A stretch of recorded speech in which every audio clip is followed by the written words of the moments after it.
ஆற்றின் கால்வாய்கள் ஆண்டவரின் நகருக்கு பேரின்பம் அளிக்கின்றன.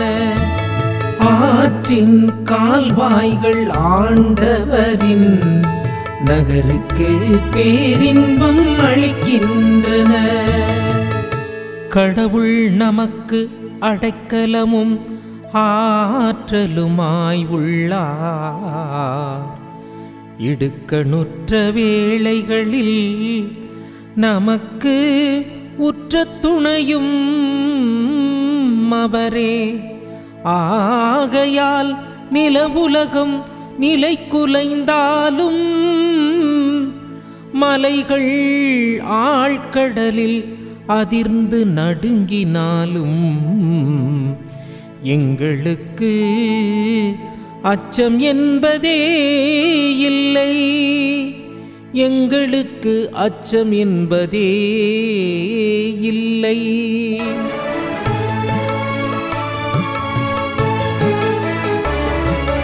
ஆற்றின் கால்வாய்கள் ஆண்டவரின் நகருக்கு பேரின்பம் அளிக்கின்றன. ஆற்றின் கால்வாய்கள் ஆண்டவரின் நகருக்கு பேரின்பம் அளிக்கின்றன. ஆறு ஒன்று உண்டு, அதன் கால்வாய்கள் உன்னதரான கடவுளின் திருவுறைவிடமான நகருக்கு பேரின்பம் அளிக்கின்றன. அந்நகரின் நடுவில் கடவுள் இருக்கின்றார். அது ஒருபோதும் நிலைகுலையாது.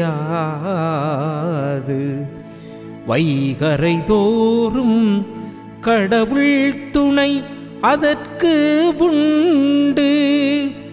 வைகரை தோறும் கடவுள் துணை அதற்கு உண்டு.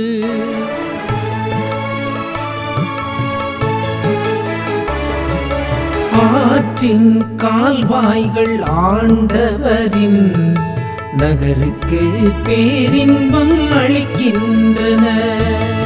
ஆற்றின் கால்வாய்கள் ஆண்டவரின் நகருக்கு பேரின்பம் அளிக்கின்றன. படைகளின் ஆண்டவர் நம்மோடு இருக்கின்றார். யாக்கோபின் கடவுளே நமக்கு அரண். வாரீர் வாரீர், ஆண்டவரின் செயல்களை காணீர். அவர் உலகில் ஆற்றியுள்ள திகைப்பூட்டும் நிகழ்ச்சிகளை பாரீர். திகைப்பூட்டும் நிகழ்ச்சிகளை பாரீர்.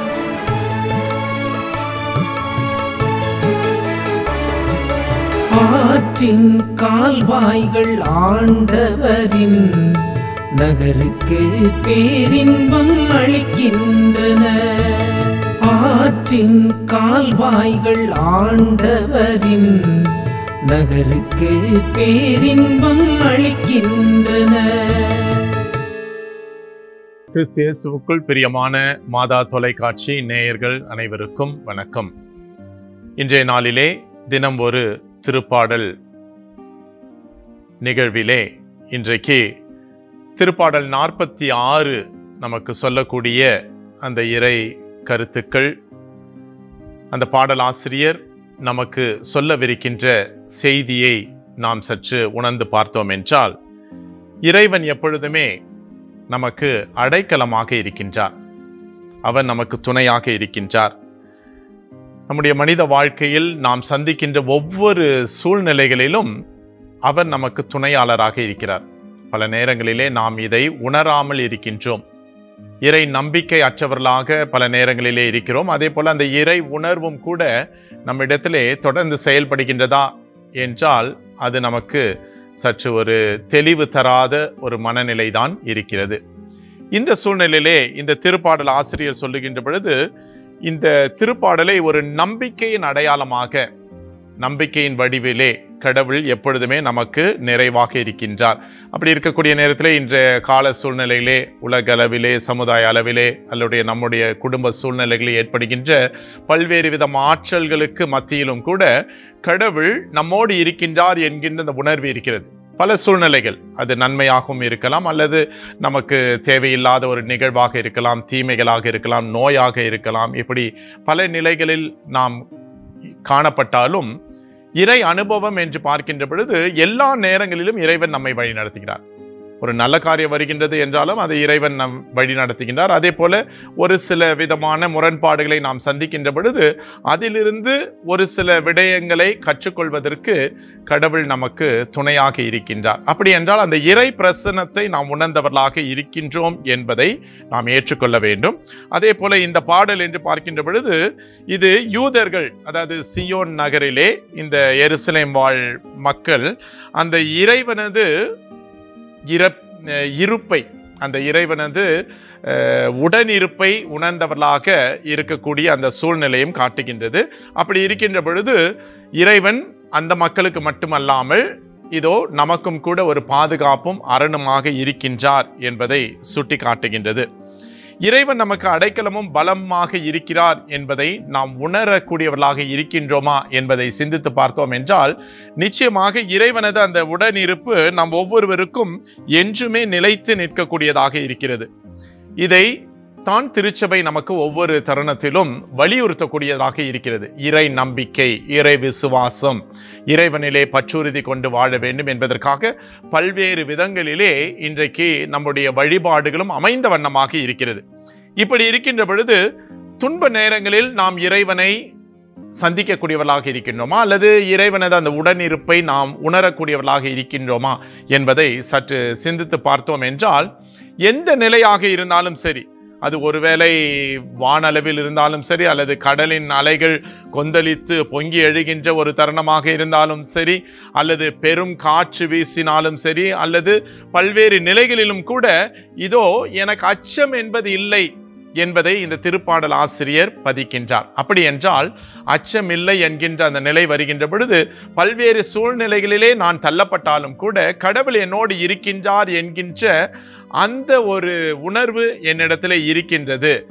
அப்படி இருக்கக்கூடிய சூழ்நிலையில் நான் இறைவனை ஏற்றுக்கொண்டவனாக இருக்கின்றேன், இறை திட்டத்திற்கு ஏற்றபடி நான் வாழக்கூடியவனாக இருக்கின்றேன் என்பதை சுட்டி காட்டுகின்றார்.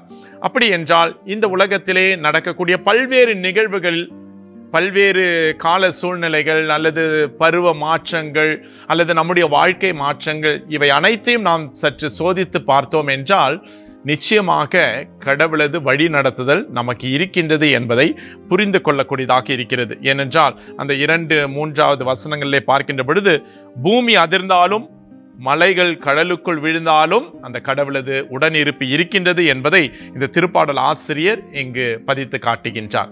அப்படி என்றால் நம்முடைய வாழ்க்கையிலே நாம் இந்த இறை அனுபவத்தை பெற்றவர்களாக வாழ்ந்து கொண்டிருக்கின்றோமா?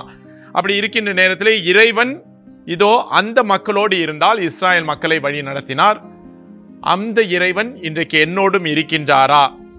அவரது அந்த அருள் என்னை வழி நடத்துகின்றதா என்பதை நாம் சற்று சிந்தித்து பார்க்க வேண்டும்.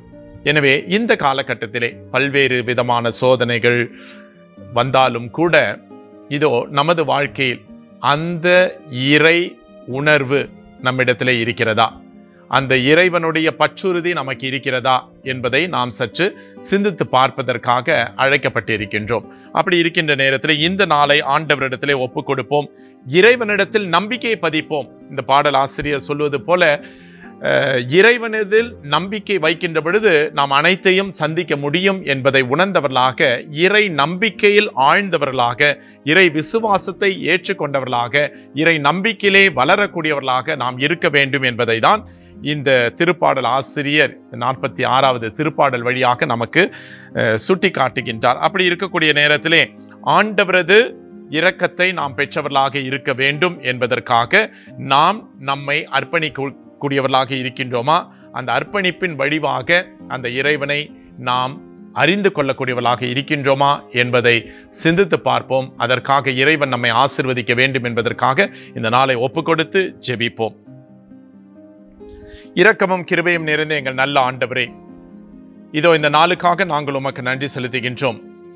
அன்பு இயேசுவே, இந்த கால சூழ்நிலையில் பல்வேறு விதத்திலே நாங்கள் குழப்பத்தில் காணப்பட்டாலும் கூட இதோ நீர் எங்களோடு இருக்கின்ற பொழுது நீர் எங்களுக்கு தேவையான ஞானத்தையும் விவேகத்தையும் தர வல்லவராக இருக்கின்றீர். இதோ எங்களது துன்ப நாளில் நாங்கள் உம்மை நோக்கி பார்க்கின்ற பொழுது எங்களுக்கு செல்ல வேண்டிய பாதையை நீர் கற்பிக்கக்கூடியவராக இருக்கின்றீர். உம்மை நாங்கள் நாடுகின்ற பொழுது எங்கள் உள்ளத்திலே மகிழ்ச்சியை தர வல்லவராக இருக்கின்றீர். எனவே நாங்கள் நம்பிக்கை தளராது என்றும் உம்மிலே பற்றுறுதி கொண்டு வாழ்வதற்கு இந்த நாளை ஆசீர்வதித்து வழி நடத்த வேண்டும் என்று ஆண்டவராகிய கிறிஸ்து வழியாக உம்மை மன்றாடுகின்றோம். ஆமென்.